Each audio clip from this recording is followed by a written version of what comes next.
Hi, my name is Marta. I'm very glad you're here. Thank you for spending time with me.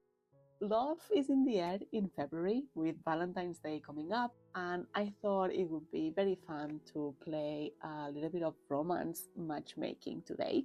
I'm not an expert when it comes to romance books in any way. I'm actually quite picky when it comes to this genre, but in this week's video, I'll show you a popular romance book that you might have loved or read or been aware of, and then I will recommend what to read next based on similar vibes, tropes, or emotional intensity. All of the books I'm sharing are ones I've made reading journal spreads for them, hence all my collection of journals here on the table. So I will be flipping through the spreads that relate to the specific books I will be talking about with you. So let's find you the next love story. First up is Beach Read by Emily Henry. This one is perfect if you love rivals to lovers, writers with very different outlooks on love, and that balance between humor and heavier topics like grief and creative burnout. The banter in this book is sharp, the chemistry is constant, and it still manages to be really emotional underneath. If you love Beach Read, I think your next read should be Book Lovers by the same author. Personally, I enjoyed Book Lovers more than Beach Read, so this is the one I would recommend more often. Book Lovers keeps that quick dialogue and publishing world setting, but the romance feels even more mature and career-driven. To me, it feels like an elevated version of Beach Read. You're watching two people who are extremely good at what they do, and they slowly realize they might be perfect for each other too. It's witty, romantic, and very satisfying if you love ambitious characters. Here is Get a Life, Chloe Brown by Talia Hibbert, and this is the first book in the Brown Sisters trilogy. Readers tend to love this one for its humor, the strong and determined main character, and a romance that's both sexy and incredibly heartfelt. Watching Chloe slowly open herself up to new experiences and to love is a very satisfying journey to witness. If you enjoy that mix of banter, steam, and emotional growth, you might like Mile High by Liz Stomford. Mile High is the first book in the Windy City series, and you follow a different professional athlete in every book.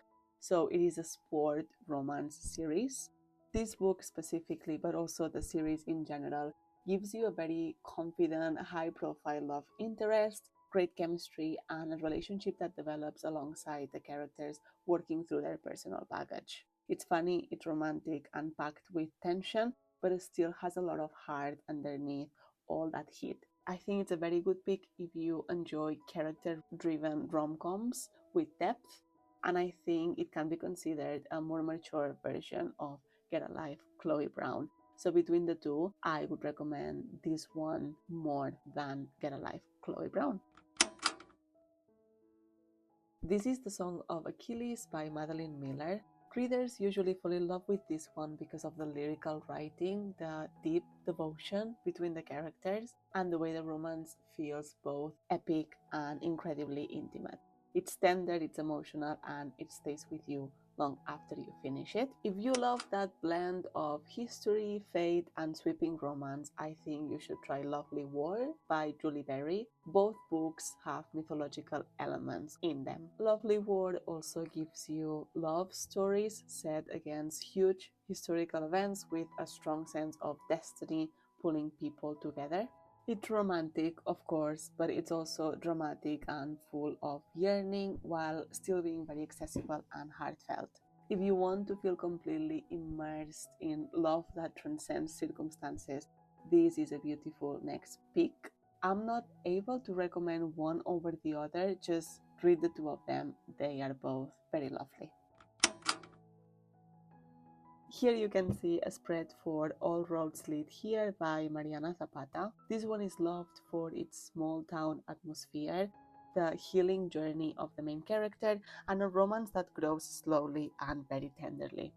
It feels comforting and grounding. If that quiet emotional development really worked for you, you might like Lizzie and Dante by Mary Bly. Both books have relevant child characters, and sometimes kids can be written in an annoying way, at least for me, but the depiction of the two young characters is done well in both books. So Lizzie and Dante also focuses on grief, growth, and two people finding connection while they are still figuring themselves out. Is soft, introspective, and very character driven, with a strong sense of place and belonging. It's perfect if you love romances that feel personal and healing. Personally, I would recommend Lizzie and Dante over All Roads Lead here. This is Cleopatra and Frankenstein by Coco Malors. Many readers love it for how messy and complicated the relationship is and how deeply it dives into mental health, art, and the intensity of falling in love quickly. It's passionate but also uncomfortable in very real ways. If you were drawn to that emotional volatility, I'd suggest Alone with You in the Ether by Olivia Blake. Out of all the books mentioned in this video, these two fit best within the literary fiction genre, but the romance elements are way too relevant for me not to consider them a romantic story. Alone with You in the Ether also centers on two people whose connection is immediate and all-consuming, while they are both navigating their own struggles. The writing is intimate, atmospheric, and very focused on the inner lives of the characters. It's intense, it's romantic, and a little disorienting in a beautiful way. I love the two of them, the two books, and I would not be able to pick just one. I feel like out of all of them in the list, these two are my most favorite ones probably, and the ones I would gravitate more towards. And as I mentioned, this is because romance is not the only focus of the story. There are so many elements, there are so many complexities that make it way more interesting for me to read and to engage with the characters. They are very character driven stories as well. So do pick them up if that's something that sounds interesting for you. Next one up is Heated Rivalry by Rachel Reed, and as you can see, this is my spread for this book, or the lack of spread. I literally finished this book about an hour ago, and I have not had time to make this spread, but I still wanted to include the book in this video. I feel like Heated Rivalry lately is everywhere since the TV show came out. I am looking forward to watching the TV show. I haven't yet. I have a feeling, and I'm gonna say this, have a feeling the TV show is going to be better than the book, because the book for me personally was a little bit middle of the road. But if you enjoyed this book, which is actually part of a series by the same name, if you enjoyed this book, it was probably for the rivals to lovers tension, the secrecy, and the years-long pull between the two main characters and the chemistry that they have. And they are two male characters. If that dynamic is your favorite or is something that you gravitate towards, you should definitely pick up Him by Sabrina Bowen and Elle Kennedy. To me, Him is a way better story than Heated Rivalry. It still gives you ice hockey. It gives you emotional vulnerability and a relationship that feels impossible to ignore, but it explores the characters in more depth. The characters feel multidimensional and very complex, which I do appreciate in a romance book. Any book, but especially a romance book. It leans towards a sweeter and more openly romantic plot, and there's a lot of intensity as well with all these feelings. It's incredibly easy to root for these two characters, and again, I would strongly recommend you picking it up. It is also part of a series. I read the 3 books, I think it's a trilogy. I read the 3 books, really enjoyed them. I had a very good time with this one, so I would recommend.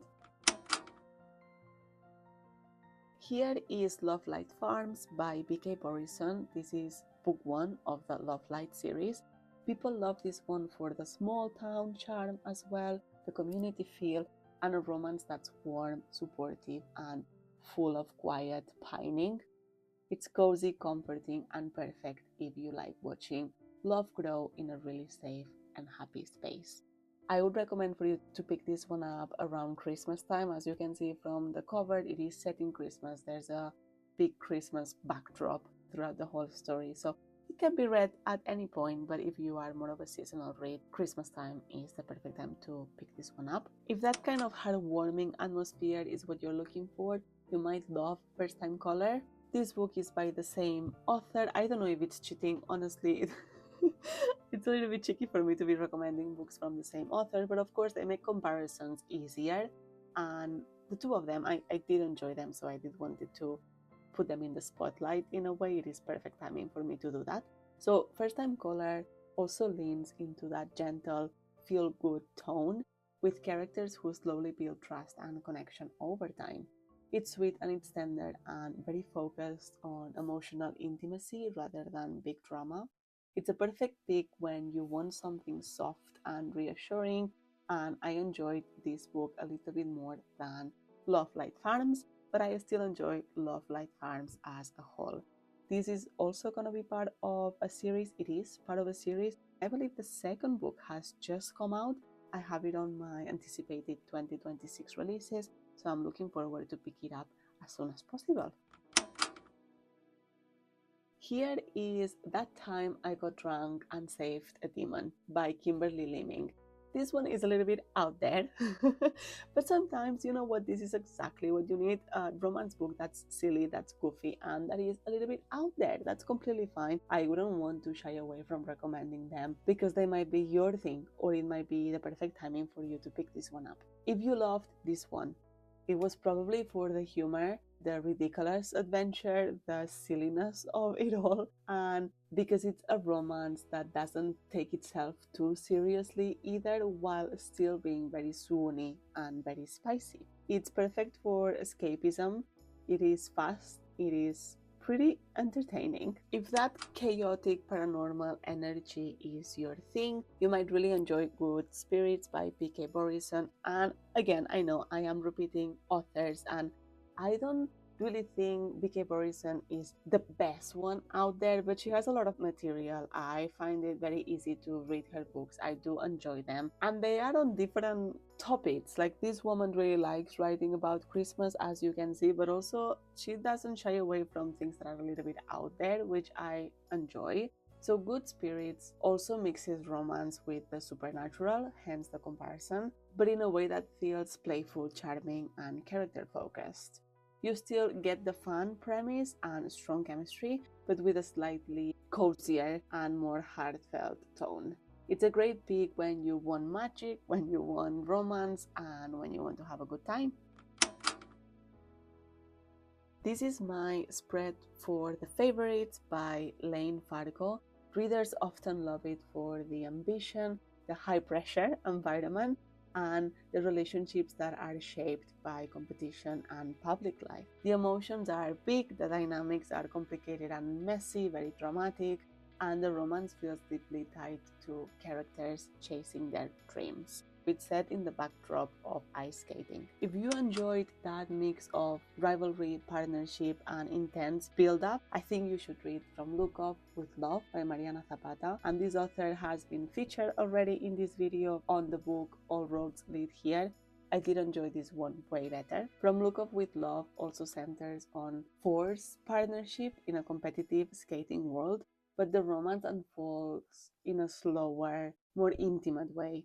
You really get to watch irritation turn into respect and then into something much deeper. It's incredibly satisfying and perfect if you love a hard-earned happy ever after. I enjoyed From Look Up with Love more than The Favorites, but I would recommend both of them. I feel like From Look Up with Love has more of a focus on the romance itself, whereas The Favorites, it had more of a focus on the messiness and the drama of it all, but they were both very enjoyable. Here is One Golden Summer by Carly Fortune. This is also part of a series called Barry Bay. If you love this, it was probably for the atmosphere, the nostalgia, and the way the romance is wrapped in a specific moment in time that feels almost dreamlike. It's emotionally reflective and very much about who we are during certain seasons of our life. If you're drawn to sun-soaked cinematic feeling, you might want to try Malibu Rising by Taylor Jenkins Reid. Malibu Rising also captures that intense snapshot of summer with complicated relationships, family dynamics, and love tangled up in personal history. The setting is vivid, the emotions run high, and everything feels a little larger than life. You might argue that this one is not necessarily a romance, but there is something about this book, the way in which made me feel and how I think back looking on it, that it just feels it should fit in that category. But I appreciate that it's more literary fiction with touches of romance. Regardless, I do recommend it. It was very enjoyable. I had a great time and I look back fondly on this one. It is immersive, it is perfect, and if you love character driven stories with a big atmosphere, this is the one for you. I enjoyed Malibu Rising more than One Golden Summer, so I would recommend this one over the other one. I hope you've managed to get some book recommendations from this video. Let me know if you have read any of these books, and if so, if you agree with the comparisons or if I could have done a better job at comparing different books. I hope you're having a good day. I hope you're remembering to be kind to yourself. Thank you so much for watching. Bye!